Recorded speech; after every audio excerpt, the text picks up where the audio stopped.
Salam, terima kasih atas waktu dan kesempatan yang diberikan kepada saya.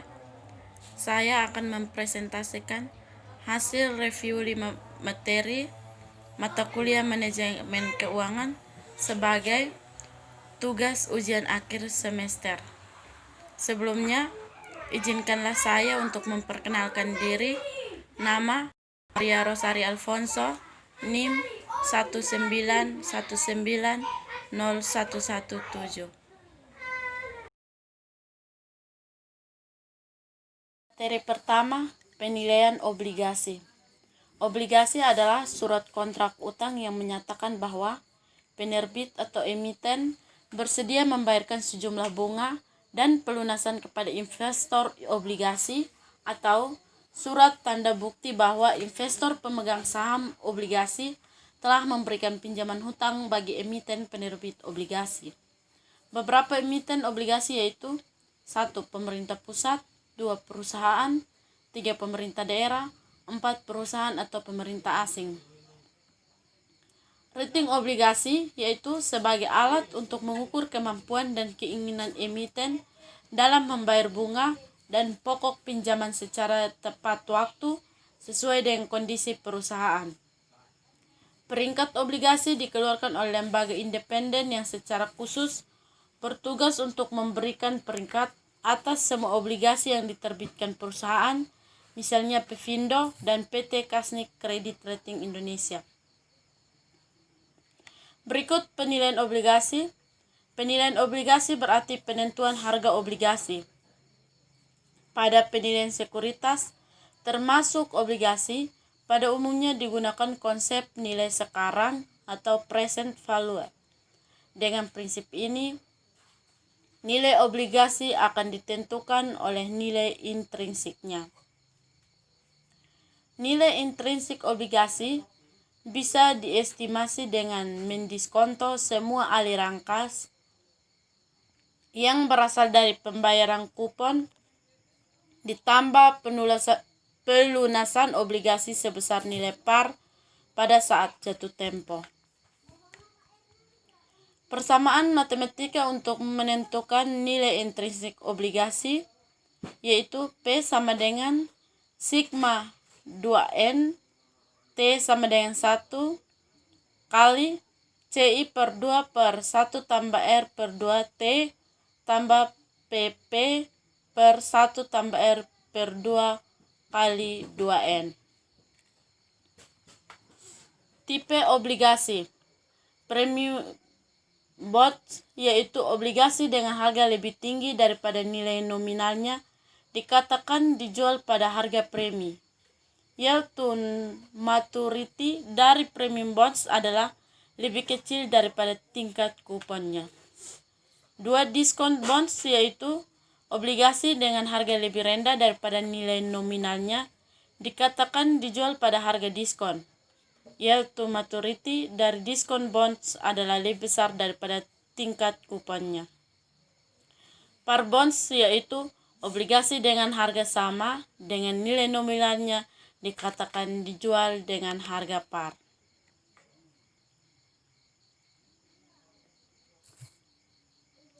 Dengan membandingkan antara tingkat bunga dan diisyaratkan dan tingkat kupon, harga obligasi dapat dikelompokkan menjadi 3 tipe.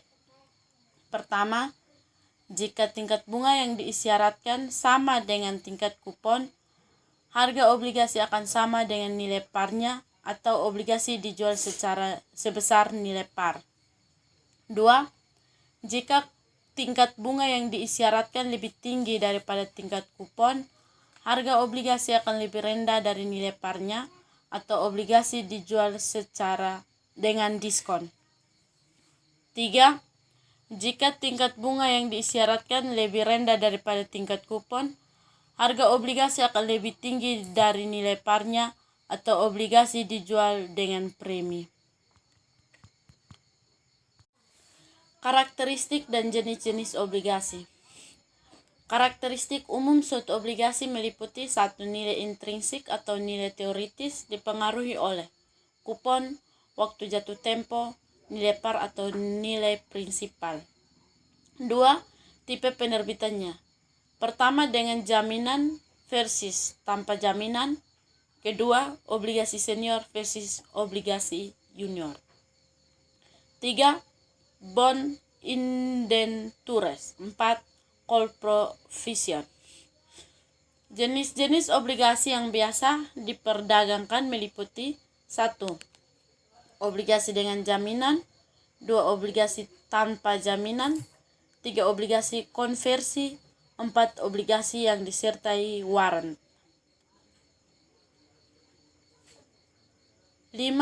Obligasi tanpa kupon. 6. Obligasi dengan tingkat bunga. 7. Putable bond. 8. Junk bond. Yield obligasi meliputi, yaitu ada dua istilah yang sama-sama menunjukkan pendapatan yang bisa diperoleh dari suatu obligasi, yaitu yield dan kupon obligasi. Apa perbedaannya?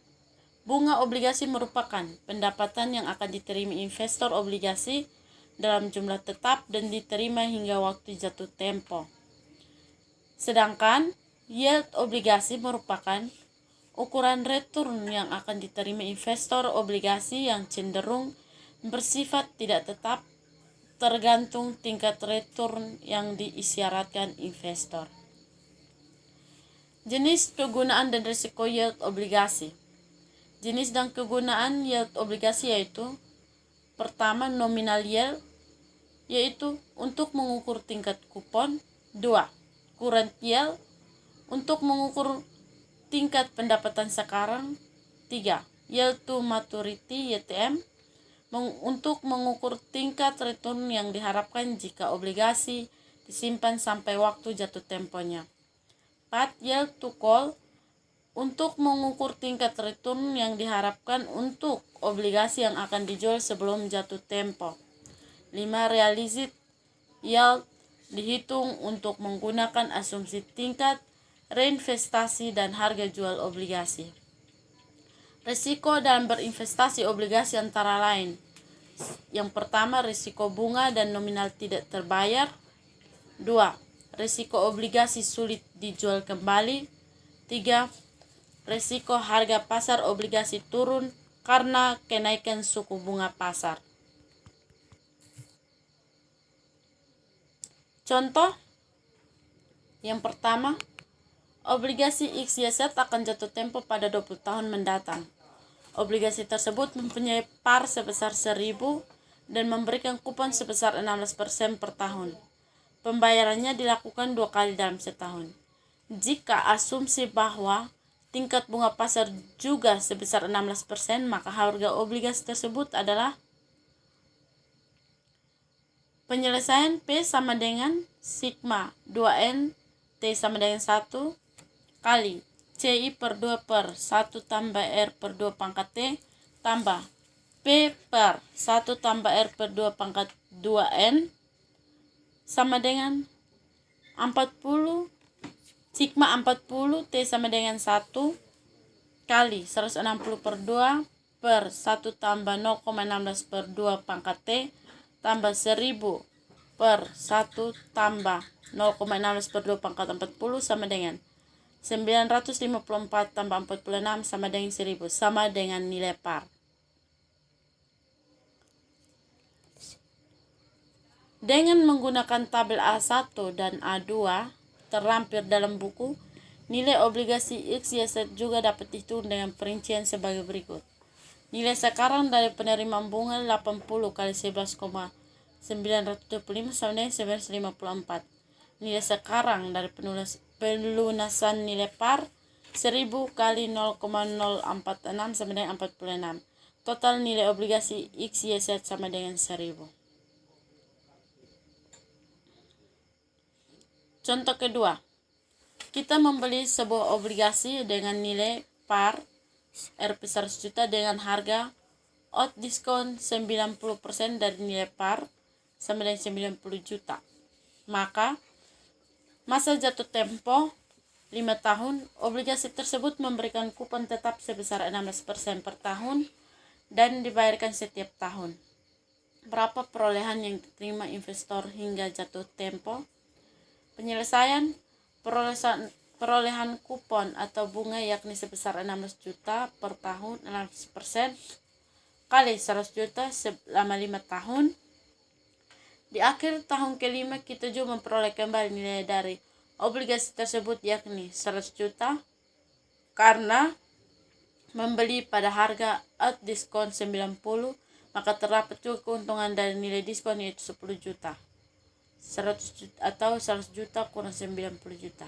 Jadi perolehan investor selama menyimpan obligasi tersebut hingga jatuh tempo adalah kupon selama 5 tahun ditambah nilai diskonto. Materi kedua, risiko dan tingkat pengembalian. Ada dua aspek yang perlu dipertimbangkan oleh manajemen perusahaan atau manajemen keuangan dalam pengambilan keputusan keuangan, yaitu pertama, return atau tingkat pengembalian adalah imbalan yang diharapkan diperoleh di masa mendatang atau tingkat keuntungan yang diharapkan. Kedua, risiko adalah kemungkinan terjadinya hasil yang tidak diinginkan atau berlawanan dari yang diinginkan, atau kemungkinan terjadinya penyimpangan dari rata-rata dari tingkat pengembalian yang diharapkan yang dapat diukur dari standar deviasi dengan menggunakan statistika. Konsep dasar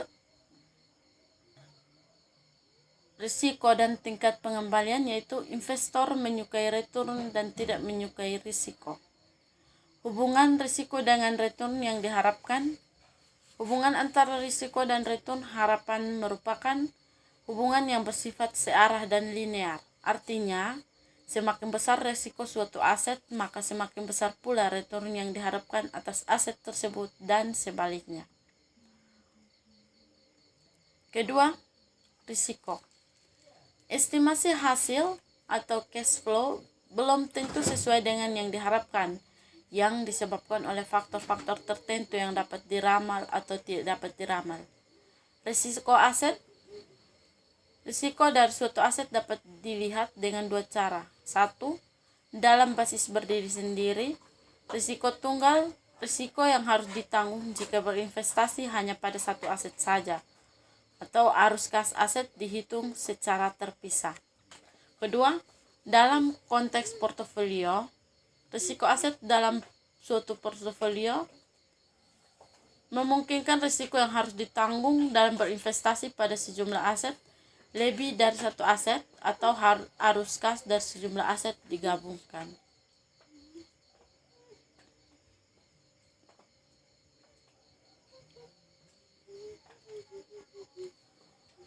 Risiko sistematis atau risiko pasar atau market risk terkait dengan perubahan yang terjadi di pasar dan mempengaruhi return seluruh saham yang ada di pasar. Risiko tidak sistematis atau risiko spesifik, diversifiable risk, terkait dengan perubahan kondisi mikro perusahaan dan bisa diminimalkan dengan melakukan diversifikasi.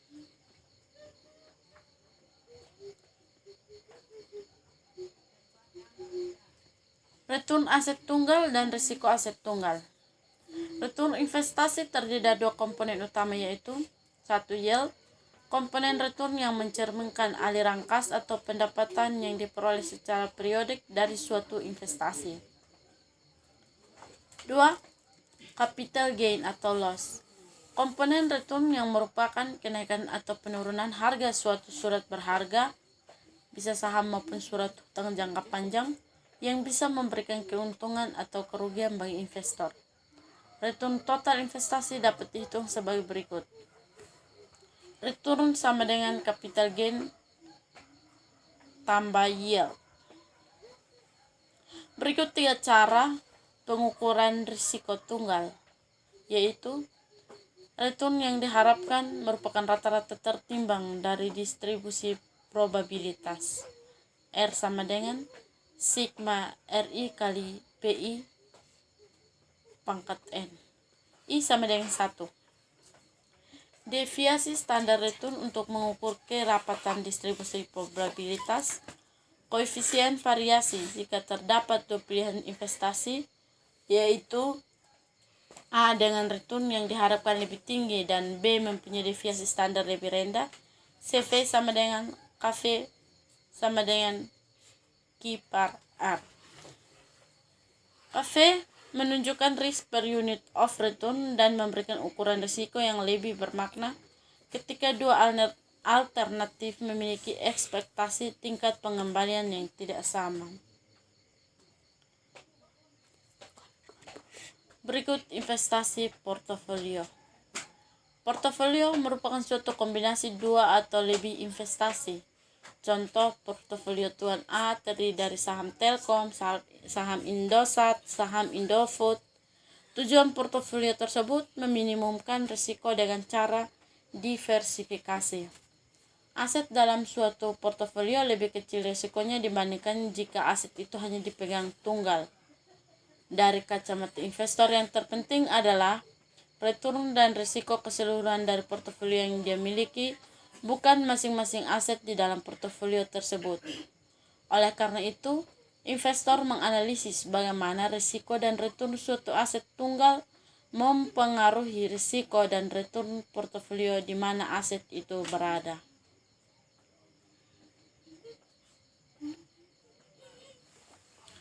Berikut risiko portofolio. Risiko portofolio bukanlah penjumlahan sederhana dari risiko sekuritas-sekuritas yang membentuk portofolio tersebut. Diukur dengan deviasi standar portofolio, tetapi tidak dihitung atau dicari dengan menggunakan rata-rata tertimbang deviasi standar masing-masing sekuritas dalam portofolio. Apabila menggunakan itu berarti mengabaikan korelasi antara sekuritas yang ada di dalam portofolio. Korelasi antara sekuritas tersebut mempengaruhi besarnya deviasi standar portofolio. Berikut Capital Asset Pricing Model atau CAPM. Capital Asset Pricing Model merupakan model untuk menentukan harga suatu aset atau sebuah model yang menggambarkan hubungan antara risiko dan return yang diharapkan, dan model ini digunakan dalam penilaian harga sekuritas. Model CAPM diperkenalkan oleh Traynor, Sharp, dan Lintner, merupakan pengembangan teori portofolio yang dikemukakan oleh Markowitz dengan memperkenalkan istilah baru yaitu risiko sistematik dan risiko spesifik atau risiko tidak sistematik. Hal tersebut digunakan untuk menganalisis risk dan rates of return. Kesimpulan dari CAPM yaitu risiko yang relevan dari suatu saham adalah kontribusi risiko saham tersebut daripada risiko portofolio. Contoh pertama, misalnya apabila terdapat dua proyek yaitu A dan B, return yang diharapkan A 60%, B 10%. Deviasi standar A 15%, B 3%. Koefisien variasi A 15/60 sama dengan 0,25, B 3/10 sama dengan 0,3. 0,3 lebih dari 0,25 berarti proyek B lebih berisiko daripada proyek A.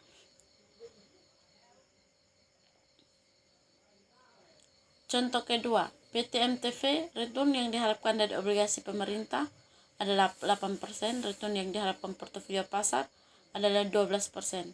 Berapa rate of return yang diharapkan pada saham PT MTV apabila beta adalah 1,4? RF sama dengan 8%, RM sama 12%, B sama dengan 1,4. Maka RMTV sama dengan 8%, tambah 12% kurang 8% kali 1,4 sama dengan 13,66%. Semakin tinggi beta suatu sekuritas, semakin tinggi risiko pasar, sehingga semakin tinggi pula return yang diminta oleh investor untuk sekuritas yang bersangkutan. Materi 3, saham dan penilaiannya. Saham merupakan surat berharga yang diterbitkan emiten yang menyatakan bahwa pemilik saham mempunyai hak kepemilikan atas aset-aset perusahaan. Imbalan yang bisa diterima investor saham: 1. Hak kepemilikan. 2. Dividen. 3. Capital gain. Hak istimewa yang dimiliki investor saham meliputi hak kepemilikan, yaitu tercermin dalam voting right yang dimiliki investor. Makin besar kepemilikan, makin besar hak pemegang saham untuk mengontrol perusahaan. 2. Preemptive right, yaitu hak investor saham untuk didahulukan dalam pembelian saham baru yang diterbitkan oleh perusahaan. Tujuan penilaian saham: saham merupakan aset finansial yang dapat dijadikan investasi. Penilaian saham dilakukan untuk menentukan apakah saham yang akan dibeli atau dijual akan memberikan tingkat return yang sesuai dengan return yang diharapkan. Nilai saham dibedakan menjadi 1. Nilai buku. Nilai buku per lembar saham adalah nilai aktiva bersih atau net asset yang dimiliki pemilik yang memiliki satu lembar saham. Dilihat dari laporan keuangan perusahaan yang bersangkutan, nilai buku sama dengan total ekuitas per jumlah saham biasa yang beredar. Kedua, nilai pasar, yaitu harga saham di bursa saham pada saat tertentu yang ditentukan oleh permintaan dan penawaran saham yang bersangkutan di pasar bursa. Ketiga, nilai intrinsik, yaitu nilai sebenarnya atau seharusnya dari suatu saham. Calon investor menghitung nilai intrinsik saham untuk memutuskan strategi investasinya. Jika nilai pasar lebih besar nilai intrinsik, maka overvalued sama dengan jual. Jika nilai pasar kurang dari nilai intrinsik, maka undervalued sama dengan beli. Materi berikut menentukan nilai intrinsik.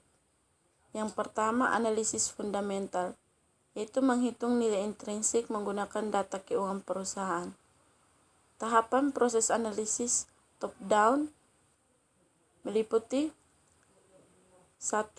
Analisis ekonomi dan pasar modal. 2. Analisis industri.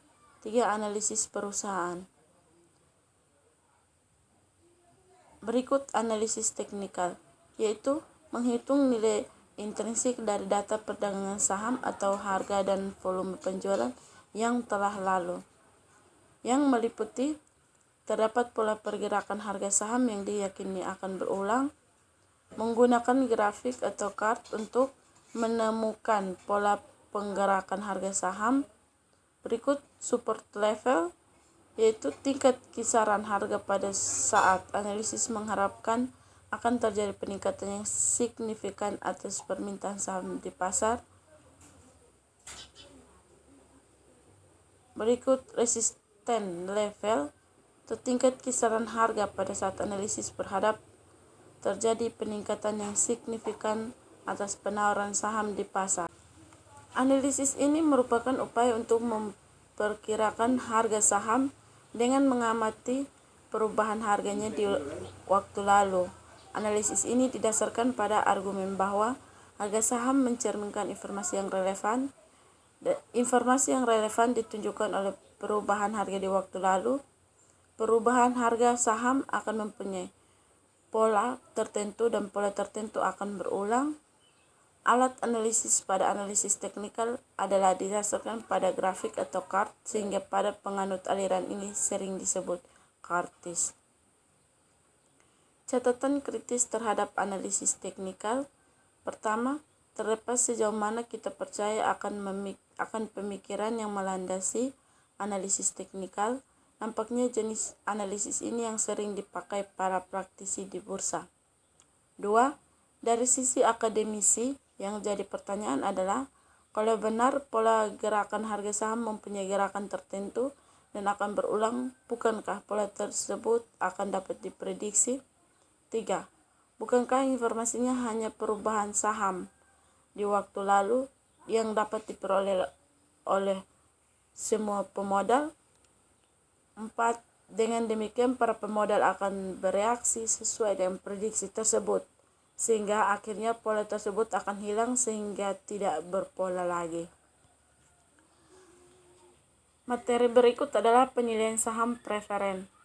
Saham yang memberikan sejumlah dividen yang tetap jumlahnya dalam waktu yang tak terbatas merupakan saham preferen. Karena saham preferen tidak mempunyai tanggal jatuh tempo, maka penilaian saham preferen merupakan suatu perpetuitas. KPS sama dengan DPS per KPS. PO sama dengan nilai saham preferen, DPS dividen saham preferen, KPS tingkat return yang diisyaratkan pada saham preferen. Penilaian saham biasa atau expected return yaitu the percentage yield that an investor forecast from a specific investment over a set period of time, sometimes called the Holger period return (HPR). Expected return sama dengan R sama dengan div 1 tambah P1 kurang P0 per P0. Berikut dividend discount model, yaitu perhitungan harga saham sekarang yang menyatakan bahwa nilai saham sama dengan present value dari semua dividen yang diharapkan diterima di masa yang akan datang. Dengan P0 sama dengan div 1 per 1 tambah R pangkat 1 tambah div 2 per 1 tambah R pangkat 2 tambah dan seterusnya tambah div H tambah PH per 1 tambah R pangkat H. Penilaian saham biasa lebih sulit dibandingkan dengan penilaian obligasi, karena arus kas yang dihasilkan saham biasa tidak pernah dapat diketahui terlebih dahulu. Saham biasa tidak punya jangka waktu jatuh tempo, dan tidak ada cara yang mudah untuk menentukan berapa tingkat keuntungan yang diisyaratkan pasar. Berikut dividen bertumbuh secara konstan atau constant growth model, yaitu dividen tumbuh sesuai dengan tingkat pertumbuhan perusahaan. Model ini mengasumsikan bahwa dividen tumbuh pada suatu tingkat tertentu atau konstan. Model ini cocok untuk perusahaan yang mature dengan pertumbuhan yang stabil.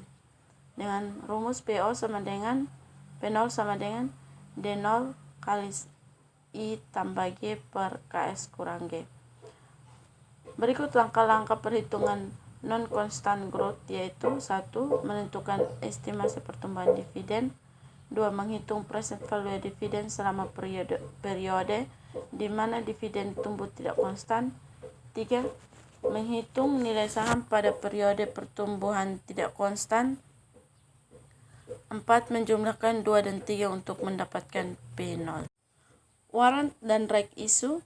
Warrant yaitu suatu opsi yang dikeluarkan oleh suatu perusahaan yang memberikan hak kepada pemegangnya untuk membeli sejumlah lembar saham pada harga yang telah ditentukan. Biasanya warrant diterbitkan bersama obligasi sebagai bonus karena membeli obligasi, sebagai pemanis, sweetener atau penerbit obligasi. Right issue yaitu para pemegang saham mempunyai hak option untuk membeli sejumlah saham baru. Setiap pemegang saham mempunyai satu right untuk setiap lembar saham yang dimiliki. Apabila pemegang saham tidak ingin membeli tambahan saham baru, maka ia bisa menjual rights-nya ke orang yang mau membeli saham tersebut. Materi 4. Menghitung biaya modal perusahaan. Biaya modal atau cost of capital adalah dikeluarkan biaya real yang harus oleh perusahaan untuk pengadaan aset dan operasional suatu perusahaan. Modal dapat dilihat di neraca sisi kanan, seperti hutang, saham biasa, saham preferen, dan laba ditahan. Penentuan besarnya biaya modal ini dimaksudkan untuk mengetahui berapa besarnya biaya real yang harus dikeluarkan perusahaan untuk memperoleh dana yang diperlukan. Pentingnya biaya modal yaitu 1. Maksimalisasi nilai perusahaan, mengharuskan biaya-biaya termasuk biaya modal diminimumkan. 2. Keputusan penganggaran modal atau capital budgeting memerlukan estimasi biaya modal. 3. Keputusan-keputusan penting lain seperti leasing dan modal kerja juga memerlukan estimasi biaya modal. Fungsi biaya modal 1. Terkait dengan pajak yang dikenakan pada perusahaan.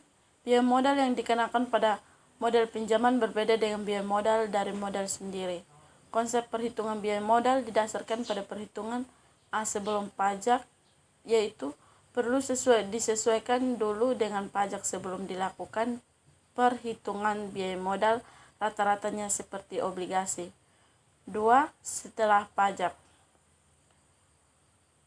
2. Sebagai diskon rate untuk menentukan diterima atau ditolaknya suatu usulan investasi, yaitu dengan membandingkan tingkat keuntungan dari usulan investasi tersebut dengan biaya modalnya. Biaya modal di sini adalah biaya modal yang menyeluruh. Misalnya, jika kita menggunakan metode net present value atau profitabilitas indeks untuk menentukan diterima atau ditolaknya suatu usulan investasi, maka biaya modal berfungsi sebagai diskon rate yang digunakan untuk menghitung nilai sekarang dari proses dan pengeluaran investasi.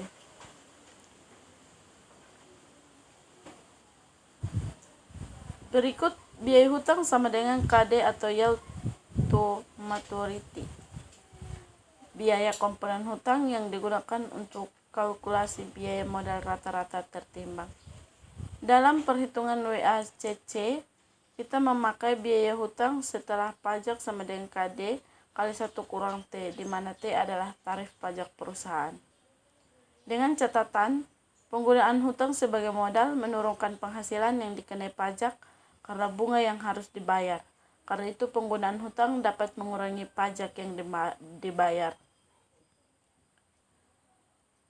Berikut biaya saham preferen atau KPS. Biaya saham preferen sama dengan tingkat keuntungan yang dinikmati pembeli saham preferen. KP sama dengan DP per PN. DP sama dengan dividen saham preferen tahunan. PN sama dengan harga saham preferen yang bersih yang diterima perusahaan penerbit setelah dikurangi biaya peluncuran saham atau flotation cost. Biaya laba ditahan atau KS. Perusahaan dapat memperoleh modal sendiri melalui 2 cara. 1. Menahan sebagian laba. 2. Menerbitkan saham biasa baru. Apabila perusahaan menahan sebagian labanya untuk modal, apakah ada biayanya? Ya. Opportunity cost. Laba dapat dibagikan berupa dividen dan investor dapat menginvestasikan uang itu dengan membeli saham, obligasi, real estate, dan lain-lain. Oleh karena itu, perusahaan harus dapat memberikan keuntungan paling tidak sama dengan keuntungan yang dapat diperoleh oleh pemegang saham pada alternatif investasi yang memiliki risiko yang sama dengan risiko perusahaan. 2 cara menaksir KS. 1. Pendekatan CAPM, yaitu dengan rumus KS sama dengan KRF tambah KM kurang KRF kali BI. 2. Model diskonto dividen, yaitu menjelaskan biaya ekuitas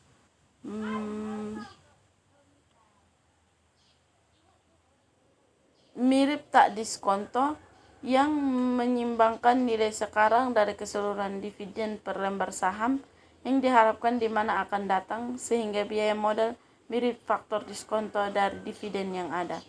Rumus jika tidak ada pertumbuhan dividen, P0 sama dengan D1 per 1 tambah KE pangkat 1 tambah D2 per 1 tambah KE pangkat 2 dan seterusnya tambah DOC per 1 tambah KE pangkat OC, atau PO sama dengan sigma OC T sama dengan 1 per DT per 1 tambah KE pangkat 1.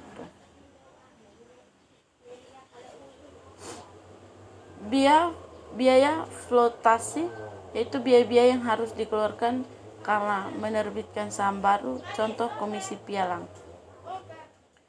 Berikut weighted average cost of capital atau WACC, yaitu untuk menghitung biaya modal kita menggunakan WACC. PCC adalah rata-rata tertimbang dari seluruh komponen modal. Komponen modal yang sering dipakai adalah saham biasa, saham preferen, utang, laba ditahan. Seluruh komponen modal atau capital components mempunyai satu kesamaan, yaitu investor yang menyediakan dana berharap untuk mendapatkan return dari investasi mereka. Berikut biaya modal marginal.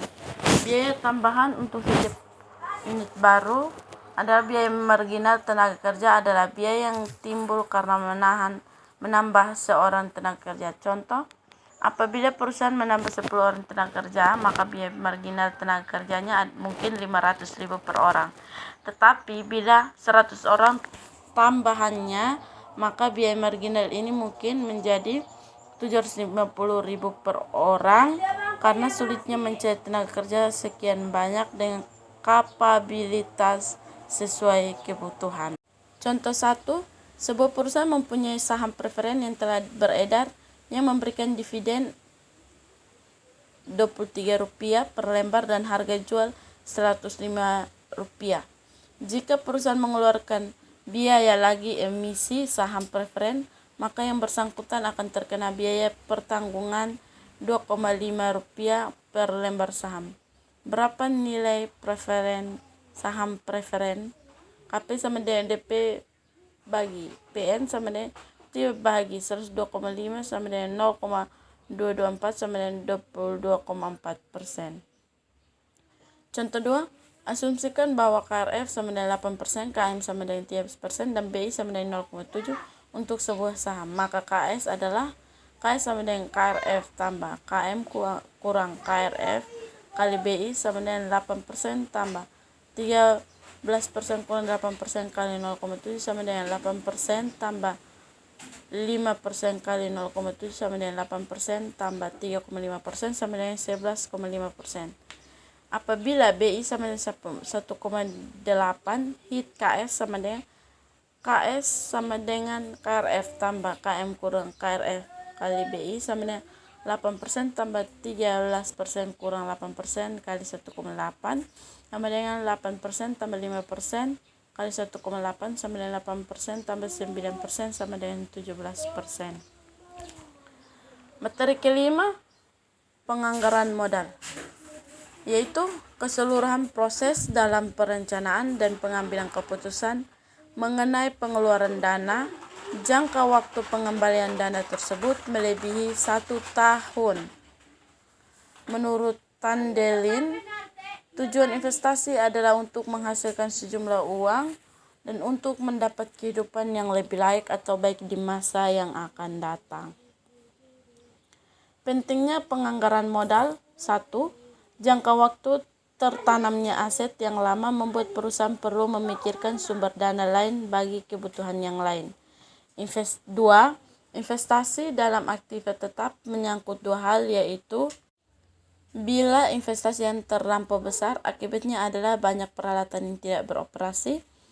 Bila investasi yang terlampau kecil sehingga kekurangan peralatan, akibatnya adalah perusahaan bekerja dengan harga pokok yang terlalu tinggi sehingga mengurangi daya asing. 3. Pengeluaran dana untuk keperluan tersebut biasanya meliputi jumlah yang besar yang tidak bisa diperoleh dalam jangka waktu yang pendek atau sekaligus, sehingga perlu adanya ketelitian dalam melakukan perhitungan. 4. Kesalahan dalam melakukan perhitungan berarti akibat panjang sehingga kerugian pasti terjadi. Dalam penganggaran modal, analisis usulan investasi ada beberapa langkah yang dilakukan. Pertama, menaksir aliran kas dari investasi tersebut. Kedua, menghitung biaya modal rata-rata tertimbang. 3. Mengevaluasi investasi tersebut dengan kriteria investasi seperti payback period, NPV, PI, dan IRR. 4. Mengambil keputusan apakah investasi diterima atau tidak. Aspek penting dalam penganggaran modal yaitu 1. Cash flow, 2. Think incrementally, 3. Opportunity cost, 4. Sunk cost, 5. Konsekuensi proyek. Metode keputusan penganggaran modal. 1. Payback period, yaitu Waktu yang dibutuhkan agar investasi yang direncanakan dapat dikembalikan atau waktu yang dibutuhkan untuk mencapai titik impas. Jika waktu yang dibutuhkan makin pendek, proposal investasi dianggap makin baik.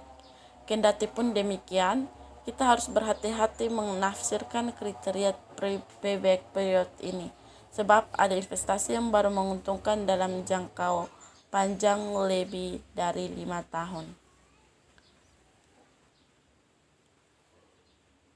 Payback period juga merupakan periode yang diperlukan untuk dapat menutup kembali cash outflows dengan cash inflows. Waktu yang diperlukan agar dana yang ditanam pada suatu investasi dapat diperoleh kembali seluruhnya. Semakin pendek jangka waktu kembalinya dana yang diinvestasikan, semakin baik suatu investasi. Metode payback period atau PP merupakan suatu periode yang diperlukan untuk menutup kembali pengeluaran suatu investasi dengan menggunakan aliran kas masuk neto yang diperoleh. Dengan rumus, PP sama dengan capital outlays per proses kali 1 tahun. Rumus menghitung payback period jika cash inflows per tahun tidak sama. Payback period sama dengan N tambah A kurang B per C kurang B kali 1 tahun. Berikut kelebihan dan kekurangan payback period. Kelebihan pertama, memberikan suatu indikasi atas risiko dan likuiditas proyek. 2. Mudah dihitung dan dipahami. Kekurangannya, mengabaikan nilai waktu dari uang dan mengabaikan aliran kas yang muncul pasca payback period. Berikut net present value, yaitu selisih present value dari keseluruhan cash inflows dengan keseluruhan cash outflows. Bila present value cash inflows lebih besar dari cash outflows ataupun NPV bernilai positif, maka usul investasi diterima. Dan bila present value cash inflows lebih kecil dari cash outflows atau NPV bernilai negatif, maka usul investasi ditolak. Kriteria NPV lebih dari 0, usaha proyek layak untuk dilaksanakan. Jika NPV kurang dari 0, usaha atau proyek tidak layak untuk dilaksanakan. Jika NPV sama dengan 0, usaha proyek berada dalam keadaan BEP di mana TR sama dengan TC dalam bentuk present value. Untuk menghitung NPV diperlukan data tentang perkiraan biaya investasi, biaya operasi, dan pemeliharaan serta perkiraan benefit dari proyek yang direncanakan. Rumus yang dapat digunakan adalah NPV sama dengan sigma N dengan N sama dengan 1 kali cash inflows per 1 tambah I pangkat N kurang I0. Berikut IRR, Internal Rate of Return, adalah tingkat bunga yang akan menjadikan jumlah nilai sekarang dari cash inflow sama dengan nilai sekarang dari cash outflows atau suatu tingkat diskonto di mana NPV sama dengan 0. IRR diartikan juga sebagai tingkat keuntungan yang diperkirakan akan dihasilkan oleh proyek atau expected rate of return dengan rumus sigma N dengan N sama dengan 1 kali cash inflows per 1 tambah I pangkat N kurang I0 sama dengan 0. Misalnya K, tingkat keuntungan yang disyaratkan atau biaya modal proyek dapat diterima jika IRR lebih dari K. Berikut Modified Internal Rate of Return atau MIR.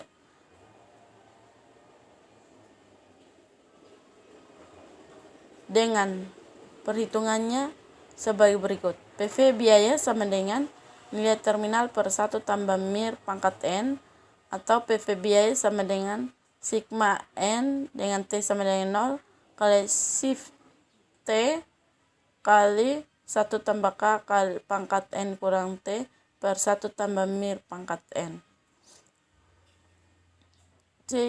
Shift T sama dengan cash inflows pada periode T, N sama usia proyek, nilai terminal sama dengan FP dari shift yang digandakan, K. biaya modal proyek. Kesimpulan tentang metode penganggaran modal, MPV penting artinya karena memberikan ukuran langsung keuntungan proyek kepada pemegang saham. IRR dan MIR juga mengukur profitabilitas tentang dinyatakan sebagai tingkat presentasi. MIR menggunakan asumsi tingkat reinvestasi yang lebih baik dan juga terhindar dari masalah tingkat pengembalian berganda. Pelunasan dan pelunasan diskonto memberikan indikasi akan likuiditasan risiko suatu proyek.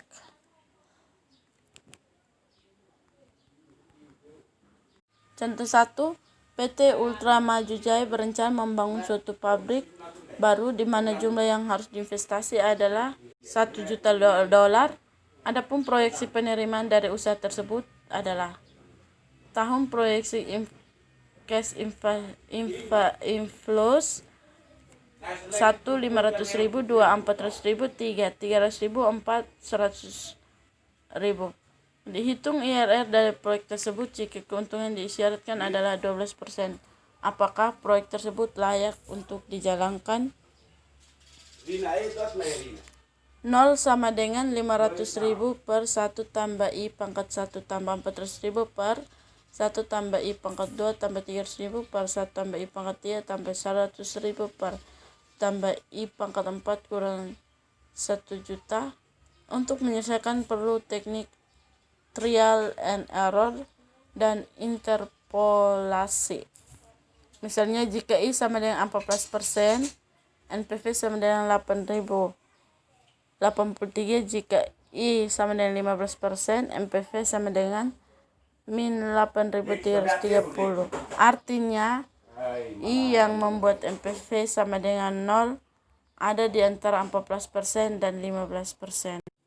Dengan IRR sama dengan RR tambah NPVRR kali RT kurang RR per TPVRR kurang TPVRT. Diperoleh IRR sama dengan 14% tambah 8.083 kali 1% sama dengan 14,49% per 1.883 kurang 991.670 karena IRR 14,49% lebih K 12%, maka proyek tersebut layak untuk dijalankan. Sekian presentasi dari saya. Ada teman-teman yang ingin bertanya, bisa tulis di kolom komentar. Terima kasih.